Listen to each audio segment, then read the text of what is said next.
Selamat hari Minggu saudara-saudari, selamat berjumpa kembali. Puji kepada Tuhan, kembali kita diberikan hari yang baru. Bila saat ini saya juga boleh melanjutkan dari Yohanes pasal yang kelima, mulai ayat yang pertama sampai dengan 18. Saya akan berdoa terlebih dahulu. Bapa di surga, hamba kembali mengucap syukur untuk hari ini. Biarlah kau berkati waktu pembacaan firman-Mu, berikan berkat sorgawimu, penuhi kami dengan roh kudus-Mu, bekerjalah di dalam diri kami, bahkan berkaryalah di dalam diri anak-anak-Mu. Ampuni segala dosa kami Bapa, dalam nama Tuhan Yesus hamba berdoa dan mengucap syukur. Amin. Saudara, kemarin sudah selesai dari pasal yang keempat, di mana Yesus menyembuhkan anak dari pegawai istana yang sakit demam hampir mati. Peristiwa tersebut dibuat Yesus ketika Yesus pulang dari Yudea ke Galilea. Itu mukjizat yang pertama yang dilakukan di sana. Dan saat ini saya akan melanjutkan dari Yohanes pasal yang kelima. Demikian bunyi firman Tuhan. Sesudah itu ada hari raya orang Yahudi, dan Yesus berangkat ke Yerusalem. Tidak dijelaskan hari raya orang Yahudi yang mana, tapi ketika Yesus pergi ke Yerusalem, kemungkinan salah satu dari hari raya orang Yahudi yang besar, diperingati di Yerusalem. Di Yerusalem dekat pintu gerbang domba ada sebuah kolam yang dalam bahasa Ibrani disebut Bethesda, ada 5 serambinya.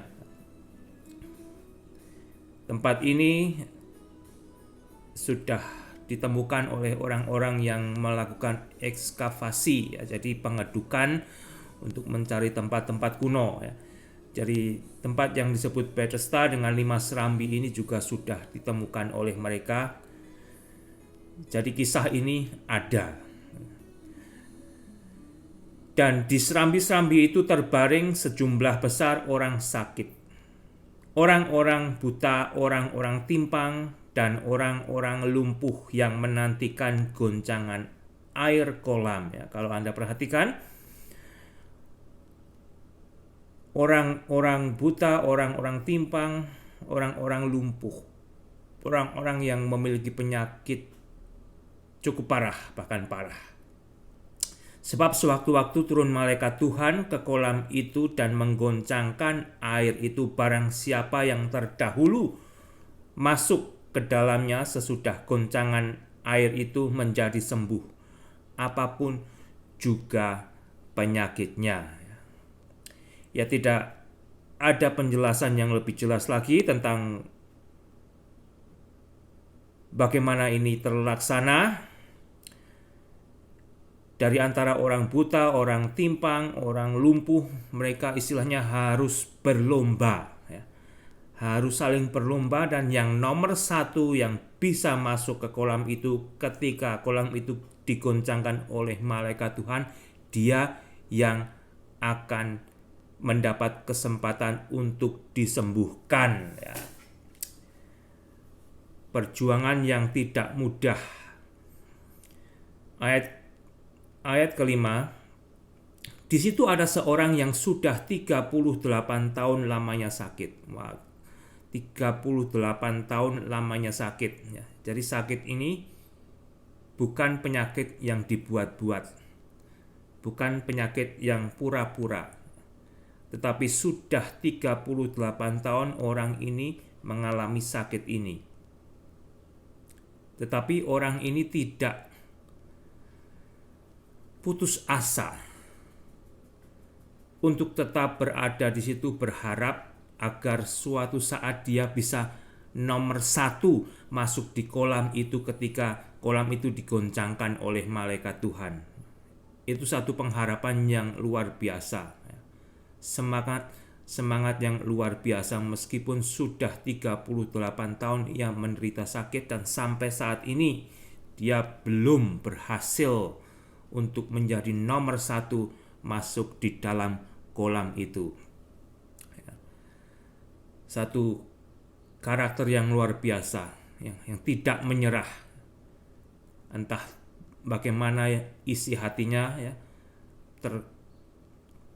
berkecamuk antara dia pengen sembuh tetapi melihat keadaannya, dia tidak disertai oleh orang lain yang akan membawa dia masuk ke kolam itu.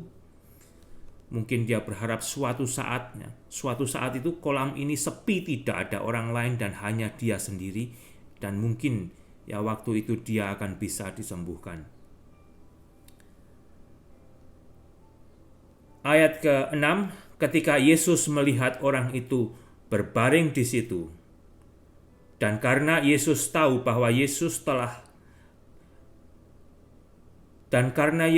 bahwa orang ini telah lama dalam keadaan itu, berkatalah Yesus kepada dia, "Maukah engkau sembuh?" Maukah engkau sembuh?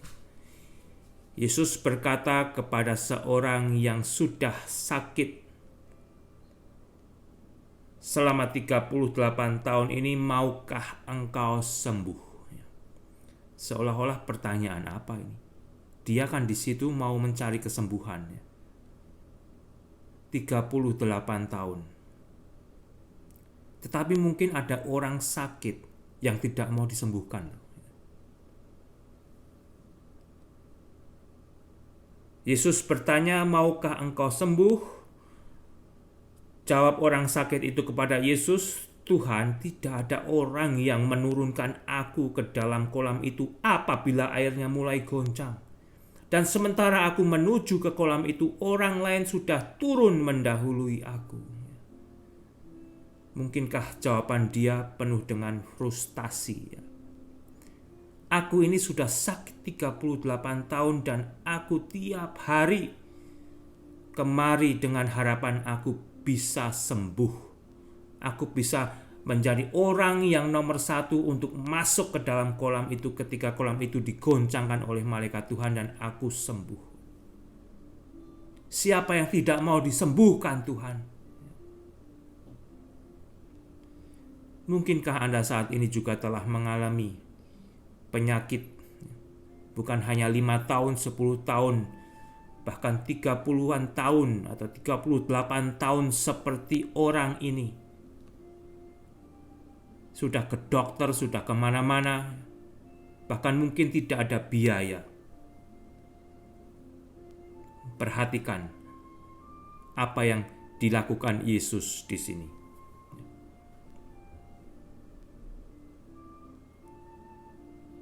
Kata Yesus kepada orang yang sakit ini, "Bangunlah, angkatlah tilammu dan berjalanlah. Bangunlah, angkatlah tilammu dan berjalanlah." Ayat ke-9, dan pada saat itu juga sembuhlah orang itu, lalu ia mengangkat tilamnya dan berjalan. Tetapi hari itu hari Sabat.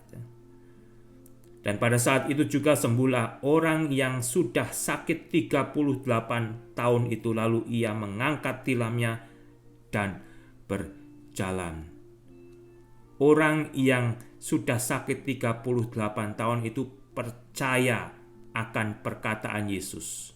Oleh karena itu dia bertindak untuk berdiri dan terjadilah kesembuhan. Tiada yang mustahil bagi Yesus. Entah itu penyakit sudah 38 tahun, atau baru 1 tahun, bahkan atau baru 1 hari. Yesus bisa menyembuhkan. Dan kalau saudara perhatikan, banyak orang-orang lain yang memiliki penyakit parah yang ada di sini. Tetapi Yesus tidak menyembuhkan semuanya. Yesus hanya datang kepada orang satu ini. Yesus tidak mempromosikan dirinya untuk melakukan ibadah penyembuhan. Kalau saudara perhatikan, Yesus juga selama pelayanannya, demikian juga murid-muridnya. Meskipun Yesus bisa menyembuhkan, murid-murid Yesus diberi kuasa untuk menyembuhkan orang sakit, mereka tidak pernah pasang spanduk untuk ibadah kesembuhan. Tapi orang-orang yang sudah menyaksikan, yang sudah mendengar kesaksian, mereka tahu Yesus sanggup menyembuhkan segala penyakit. Orang yang percaya kepada Yesus, jikalau Yesus sanggup menyembuhkan segala penyakit, itulah saudara, orang yang dicari oleh Tuhan. Bukan karena promosi ibadah kesembuhan, bukan karena spanduk-spanduk ibadah kesembuhan, tetapi karena pribadi tersebut tahu di dalam Yesus ada kesembuhan.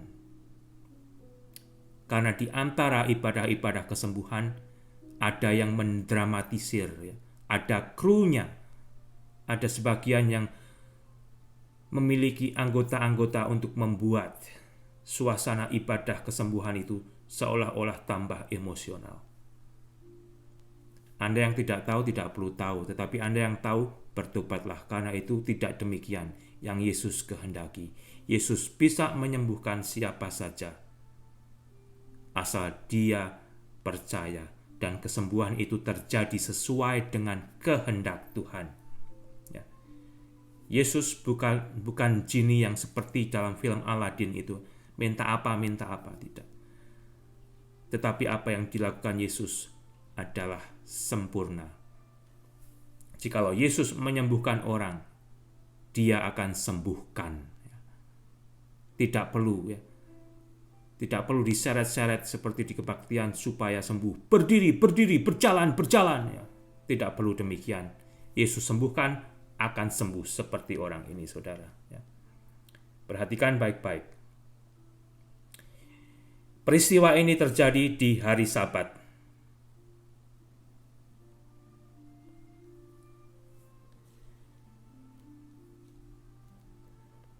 Ayat 11, akan tetapi ia menjawab, ayat 10, karena itu orang-orang Yahudi berkata kepada orang yang baru sembuh itu, hari ini hari Sabat, dan tidak boleh engkau memikul tilammu. Permasalahan terjadi. Yesus menyembuhkan orang ini di hari Sabat, dan orang ini bertemu dengan orang-orang Yahudi yang mengatakan kamu tidak boleh memikul tilammu. Karena dengan memikul tilammu, kamu melakukan pekerjaan di hari Sabat. Orang-orang Yahudi ini tidak bertanya siapa yang menyembuhkan kamu. Bukannya kamu sudah 38 tahun sakit. Tetapi yang dia permasalahkan justru mengangkat tilam, itu saudara yang dipermasalahkan. Bukannya orang-orang Yahudi ini terkagum-kagum melihat kesembuhan yang terjadi terhadap orang ini, tetapi justru dia yang disalahkan adalah bahwa orang ini mengangkat tilamnya, melakukan pekerjaan. Nah, kalau Anda mau mengikuti peraturan Sabat orang Yahudi, Anda ngangkat pulpen aja di hari Sabat tidak boleh. Anda ngangkat handphone Anda tidak boleh di hari Sabat. Kalau Anda ketahuan ngantongi jarum pun, itu bisa jadi masalah di hari Sabat. Benar-benar di hari Sabat itu Anda tidak boleh melakukan pekerjaan dengan beban seringan mungkin. Kalau Anda mengikuti peraturan hari Sabat.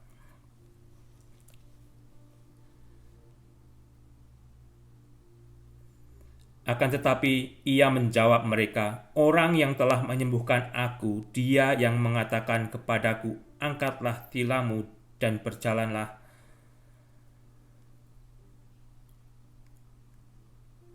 Dia itu yang menyembuhkan aku, dia yang mengatakan kepadaku untuk mengangkat tilammu dan berjalanlah. Jadi Yesus tidak memperkenalkan dirinya, tetapi orang ini juga tidak bertanya. Orang ini tidak bertanya siapa namamu. Siapa namamu? Orang ini tidak tahu waktu itu siapa yang menyembuhkan dia. Mereka bertanya kepadanya, "Siapakah orang itu yang berkata kepadamu, angkatlah tilammu dan berjalanlah?" Tetapi orang yang baru sembuh itu tidak tahu siapa orang itu. Sebab Yesus telah menghilang ke tengah-tengah orang banyak di tempat itu. Sebetulnya luar biasa, saudara. Orang tahu, orang telah menyaksikan Yesus bisa menyembuhkan. Di dalam Yesus ada kesembuhan, tetapi Yesus sendiri tidak mengobral diri untuk mencari massa melalui kebaktian kesembuhan. Itu, saudara. Karena yang lebih utama bagi Yesus bukan kesembuhan secara jasmani, tetapi kesembuhan secara rohani.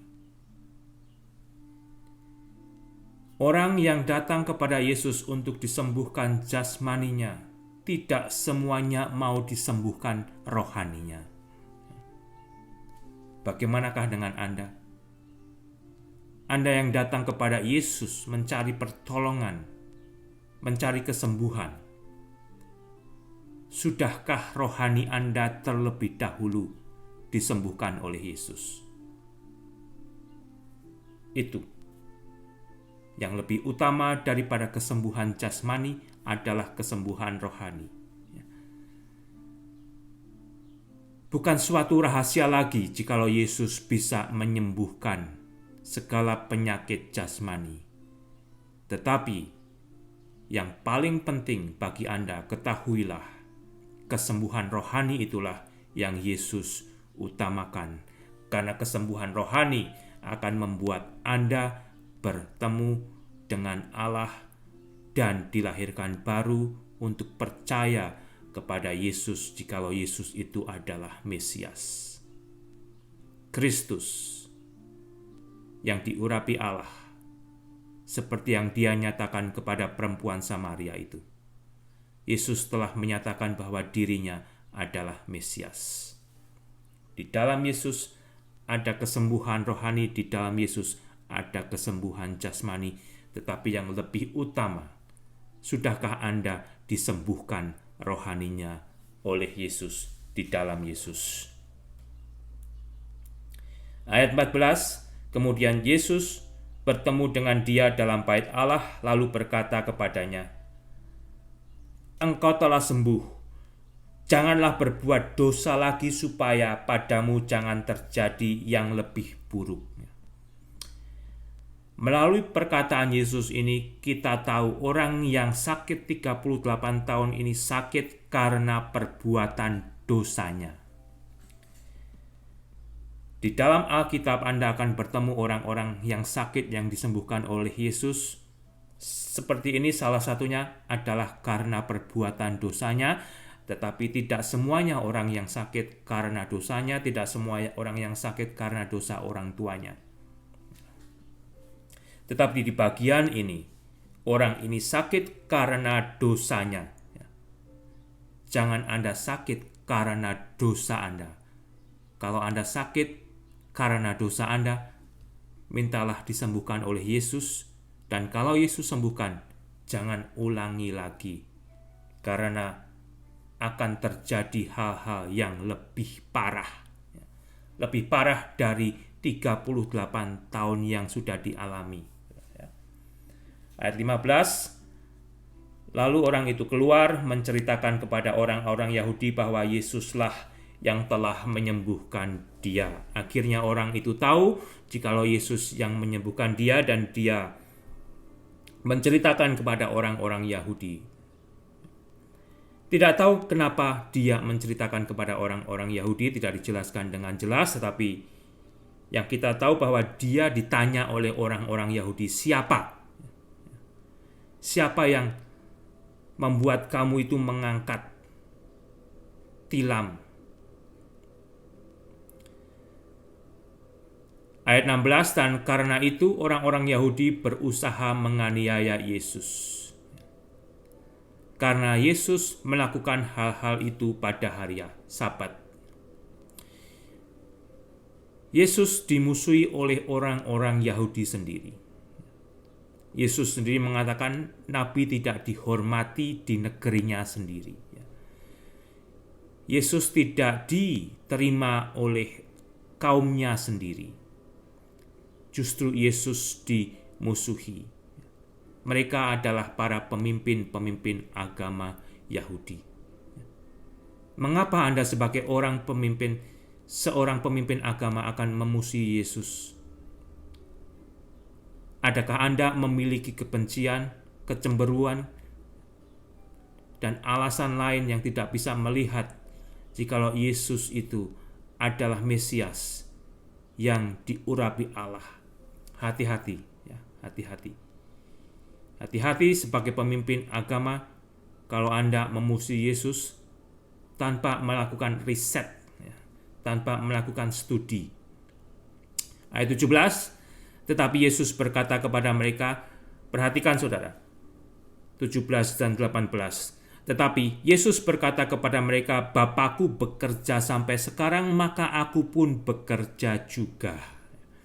Sebab itu orang-orang Yahudi lebih berusaha lagi untuk membunuh Yesus, bukan saja karena Yesus meniadakan hari Sabat, tetapi juga karena Yesus mengatakan bahwa Allah adalah Bapanya sendiri dan dengan demikian menyamakan dirinya dengan Allah. Orang-orang Yahudi bisa membaca bahasa yang Yesus gunakan. Anda bisa nggak membaca bahasa yang Yesus gunakan jikalau Yesus itu menyamakan dirinya dengan Allah? Ya, itu bahasa yang Yesus gunakan yang dipahami oleh orang Yahudi melalui perkataan Yesus, Bapakku bekerja sampai sekarang, maka aku pun bekerja juga. Artinya, Yesus menyamakan dirinya sama dengan Allah. Ya, karena Yesus adalah Allah. Tetapi justru orang Yahudi ini lebih membenci lagi, mau menganiaya Yesus, mau membunuh Yesus. Adakah Anda memiliki kebencian seperti para pemimpin agama Yahudi ini? Atau Anda menyadari jikalau yang Yesus katakan itu adalah kebenaran? Temukan Yesus di dalam kebenaran Allah, di dalam kebenaran firman-Nya.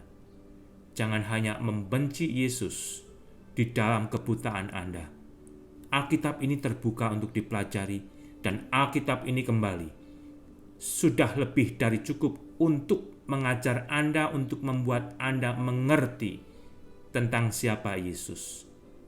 Hanya permasalahannya, apakah hati Anda siap untuk menerima kenyataan tentang siapa Yesus? Yesus bisa menyembuhkan Anda. Kalaupun Anda punya penyakit sudah 38 tahun, 60 tahun, atau 1 hari, di dalam Yesus ada kesembuhan. Di dalam Yesus ada kesembuhan. Kalau Yesus menyembuhkan, ya sembuh. Tetapi, apakah Anda siap memiliki iman untuk percaya kepada Yesus? Tuhan Yesus memberkati.